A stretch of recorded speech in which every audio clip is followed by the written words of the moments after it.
साल 2016 में कई मुद्दे छाए थे। अब कुछ इंटरनेशनल इवेंट्स की बात की जाए तो अमेरिका ने तो इस बार इतिहास ही रच दिया, डोनाल्ड ट्रंप को एज प्रेसिडेंट इलेक्ट किया। वैसे चुनावी प्रचार भी काफी धुआंधार लगा, कई लोग इसे मोदी स्टाइल भी कह रहे थे। लग तो यही रहा है कि यूएस रिलेशंस काफी ज्यादा अच्छे होने जा रहे हैं इस बार। लेकिन स्वाति, ये जरूरी नहीं कि डोनाल्ड ट्रंप इंडिया के फेवर में ही फैसले लें, कुछ मुद्दों पर वो इंडिया के अगेंस्ट भी फैसले ले सकते हैं। बिल्कुल ले सकते हैं, लेकिन आप डोनाल्ड ट्रंप के अलावा एक और बहुत बड़ा इवेंट भूल रही हैं और वो था ब्रेक्जिट। ब्रेक्जिट ने भी दुनिया भर को हैरान करके रख दिया और इंडिया भी इसके इम्पैक्ट से अछूता नहीं रह सकता। आप जियो को कैसे भूल रहे हैं? जियो तो इस साल मतलब सबसे बड़ा इवेंट रहा। रिलायंस ने जियो को लॉन्च कर सबको चौंका दिया और टेलीकॉम इंडस्ट्री में क्रांति सी ला दी। बिल्कुल, तो आइए दिखाते हैं आपको कुछ और इस साल के बड़े इवेंट। 2016 में उर्जित का उदय हुआ, जब सियासी बयानबाजियों के बीच गवर्नर रघुराम राजन ने अपना कार्यकाल न बढ़ाने की इच्छा जता दी। अब रिजर्व बैंक की कमान उर्जित पटेल के हाथ में है। आपको ये जानकर हैरानी होगी कि उर्जित पटेल के नाम की सिफारिश खुद रघुराम राजन ने की थी। 53 साल के रघुराम राजन ने सितंबर में आरबीआई गवर्नर के पद से इस्तीफा दे दिया। यूपीए सरकार ने राजन को 4 सितंबर 2013 को आरबीआई गवर्नर नियुक्त किया था। राजन इंटरनेशनल मॉनेटरी फंड के जाने माने अर्थशास्त्री रहे हैं। 2008 की आर्थिक मंदी को लेकर उनकी भविष्यवाणी सटीक निकली थी। राजन ने आर्थिक स्थिरता और वैश्विक मंच पर भारत की विश्वसनीयता बढ़ाने में योगदान दिया। बीजेपी नेता सुब्रमण्यम स्वामी ने रघुराम राजन पर अमेरिका को फायदा पहुंचाने का आरोप लगाया। स्मॉल फाइनेंस बैंक को लाइसेंस देने में धांधली तक का आरोप लगाया। रघुराम राजन 1992 के बाद आरबीआई के पहले गवर्नर रहे, जिनका 5 साल से कम कार्यकाल रहा। 52 साल के उर्जित पटेल की सिफारिश खुद राजन ने की। उन्होंने सबसे अहम मॉनेटरी पॉलिसी डिवीजन का हेड भी उर्जित पटेल को बनाया। उर्जित और राजन वॉशिंगटन में आईआईएफ में साथ काम कर चुके थे। पटेल 11 जनवरी 2013 को आरबीआई से जुड़े। पटेल कमेटी की सिफारिशों पर ही 2014 में पहली बार महंगाई दर का लक्ष्य तय किया गया। मोदी सरकार के कई अहम रिफॉर्म्स की जिम्मेदारी उर्जित के ही कंधों पर है। उर्जित पटेल का जन्म नैरोबी में हुआ। लंदन और अमेरिका से स्कूलिंग और पीएचडी की। बेसिकली वो गुजरात में खेड़ा जिले के महुदा गांव के रहने वाले हैं। अगर आप अमेरिका जाने का मन बना रहे हैं तो हो सकता है ये आपके लिए गोल्डन पीरियड, क्योंकि US president elect Donald Trump खुद कह रहे हैं कि अच्छे दिन आने वाले हैं। पीएम मोदी के मुरीद डोनाल्ड ट्रंप का इस बार के इलेक्शन कैंपेन में यही स्लोगन रहा कि अब की बार ट्रंप सरकार, और जिससे उन्हें जीत भी हासिल हुई।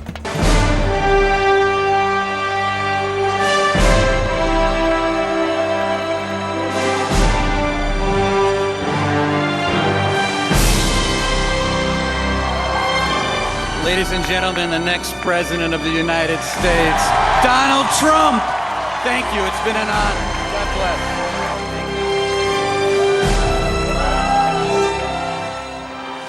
20 जनवरी को डोनाल्ड ट्रंप यूएस के प्रेसिडेंट की शपथ लेने जा रहे हैं। ट्रंप को निर्वाचक मंडल के 304 वोट मिले, जबकि हिलरी को 227 वोट हासिल हुए। हिलरी को ट्रंप से 30 लाख से ज्यादा वोट मिले थे। बावजूद इसके ट्रंप की इलेक्शन स्ट्रैटेजी काम कर गई। बिजनेसमैन से अमेरिका के सबसे बड़े लीडर बन गए 70 साल के ट्रंप। ये पहला मौका है जब यूएस ने किसी पॉलिटिशियन की जगह बिजनेसमैन को राष्ट्रपति के लिए चुना है। इलेक्शन में जीत हासिल करते ही ट्रंप ने कहा कि अब अमेरिका उज्जवल भविष्य की ओर देख सकता है। डोनाल्ड ट्रंप ने पीएम नरेंद्र मोदी की तर्ज पर अब की बार ट्रंप सरकार का नारा दिया। I look forward to working with Prime Minister Modi.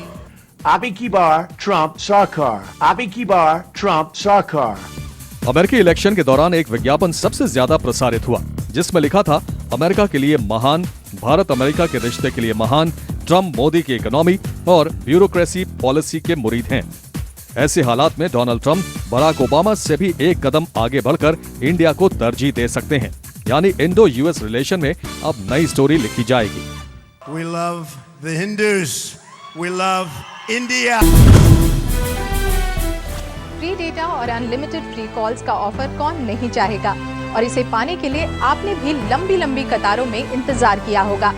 आप में से कई कंज्यूमर्स रिलायंस जियो के न्यू ईयर ऑफर का फायदा उठाने जा रहे हैं, और अब उम्मीद है कि आपको इंतजार होगा बीएसएनएल के अनलिमिटेड कॉल्स ऑफर का।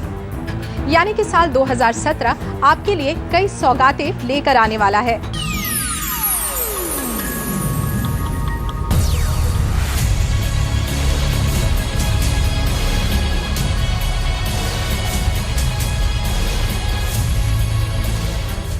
रिलायंस ग्रुप ने जियो यूजर्स को न्यू ईयर गिफ्ट दिया है। जियो 4G के सभी कस्टमर्स को 31 मार्च तक सभी सर्विस फ्री मिलेंगी। कंपनी ने इसे हैप्पी न्यू ईयर प्लान नाम दिया है। कंज्यूमर्स को ऑफर्स की रेस में BSNL भी शामिल हो गया है। कंपनी ने न्यू ईयर में प्रीपेड कस्टमर्स को फ्री कॉल और फ्री डेटा के ऑफर का ऐलान किया है। कंपनी ने 99 रुपए और 339 रुपए के 2 नए प्लान लॉन्च किए हैं। नए प्लान में अनलिमिटेड वॉइस कॉल और फ्री डेटा मिलेगा। 99 रुपए के प्लान में कस्टमर्स को BSNL to BSNL unlimited call, 300 MB free mobile data मिलेगा और इसकी वैलिडिटी 28 दिन की होगी। जबकि 339 रुपए के प्लान में सभी नेटवर्क पर unlimited call, 1 GB free mobile data और 28 दिन की वैलिडिटी मिलेगी। यानी ऑफर्स की इस बारिश का कंज्यूमर्स भरपूर फायदा उठा सकते हैं। यंग जनरेशन स्मार्टफोन की रेस में पीछे नहीं रहना चाहती। हर कोई नए स्मार्टफोन को खरीदने की होड़ में लगा हुआ है। इनफैक्ट स्मार्टफोन को लेकर आजकल सभी क्रेजी हैं और भारत के कंज्यूमर्स भी नए वेरिएंट को खरीदने के लिए कोई भी कीमत चुकाने को तैयार हैं। इसी को देखते हुए एप्पल ने इस साल भारत में लॉन्च किया iPhone 7 और 7 Plus।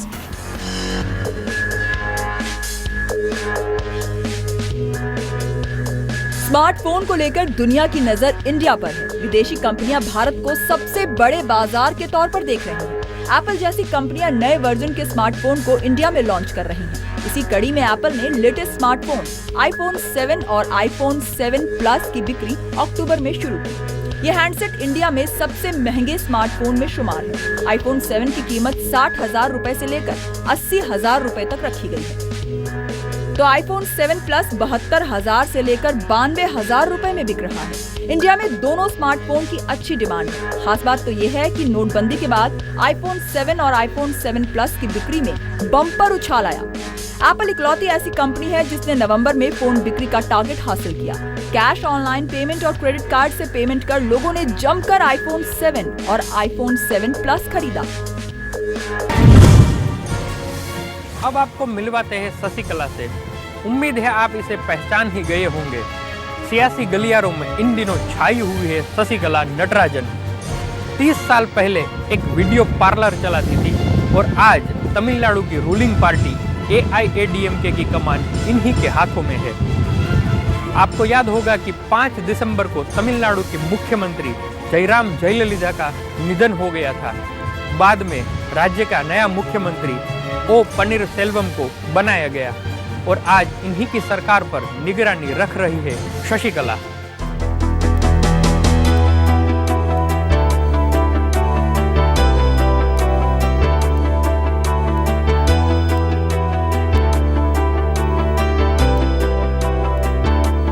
इस बार असेंबली इलेक्शन में करीब 20 बार उम्मीदवारों की लिस्ट बदली गई। इसके पीछे थिंक टैंक थी शशिकला। जयललिता 6 बार सीएम बनी और करीब 14 साल तमिलनाडु का तख्त संभाला। 1991 से 1996 तक जयललिता पहली बार चीफ मिनिस्टर बनी। इस दौरान दोनों के रिश्ते मजबूत हुए। जया ने शशि के भतीजे VN सुधाकरण को दत्तक पुत्र बनाया। 1995 में सुधाकरण की शादी पर 100 करोड़ से ज्यादा का खर्च हुआ।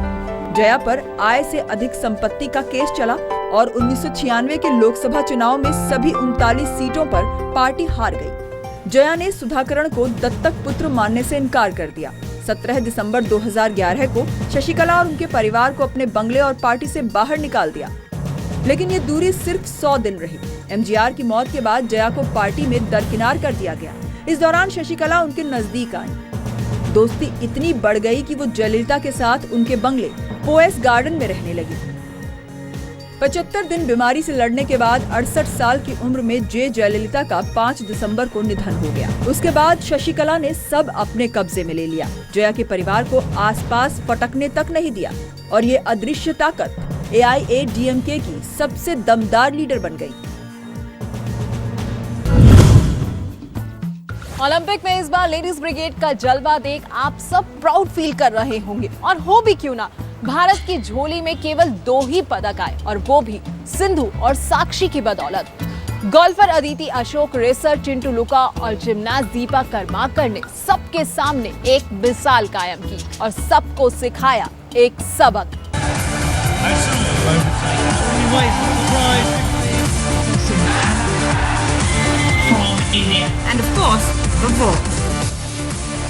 महिलाओं ने रियो ओलंपिक में धमाल मचा दी।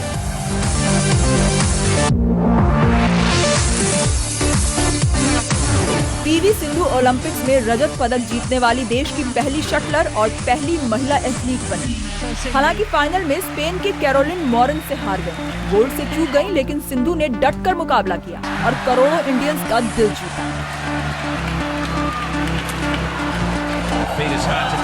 वहीं free style wrestler Sakshi Malik ने इंडिया की झोली में कांस्य पदक डाला। ये मुकाम हासिल करने के लिए साक्षी ने 12 साल कड़ी मेहनत की।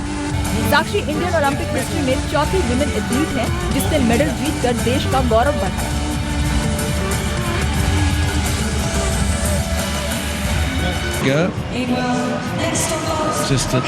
जिमनास्ट दीपा कर्माकर अनलकी रही, मेडल नहीं जीत सकी, लेकिन वर्ल्ड फाइनल में चौथे नंबर पर रहकर इतिहास रचा।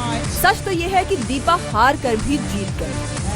फाइनल राउंड में जगह बनाने वाली देश की पहली जिमनास्ट बनी। उभरते खिलाड़ियों के लिए दीपा आदर्श बन रही हैं। वहीं अदिति अशोक ओलंपिक में क्वालिफाई करने वाली पहली लेडी गोल्फर बनी। मेडल न जीत सकी, लेकिन एक मिसाल कायम की। रेसर टिंटू लूका भले ही छठे नंबर पर रही, लेकिन टिंटू ने भी यंग जनरेशन को एक सबक सिखाया। साल 2016 में तमिलनाडु की सियासत में काफी बदलाव देखने को मिले हैं। जयललिता के निधन के बाद शशिकला के हाथों में पार्टी की कमान गई है। अब देखना दिलचस्प होगा कि ओ पनीरसेल्वम के इस पूरे नेतृत्व को वो कैसे कंट्रोल में रखेंगे। सबसे अहम रहा भारतीय ओलंपिक के लिए कि जो भारतीय महिलाओं ने इतिहास रच दिया, 2 मेडल इंडिया के लिए लेके आए। ये बहुत बड़ी बात थी कि कोई मेडल नहीं ला पाया, सिर्फ 2 महिलाओं ने भारत के लिए। मतलब आप ये कह रहे हैं दीपक, भारतीय महिलाओं का दबदबा रहा ओलंपिक्स में इस बार।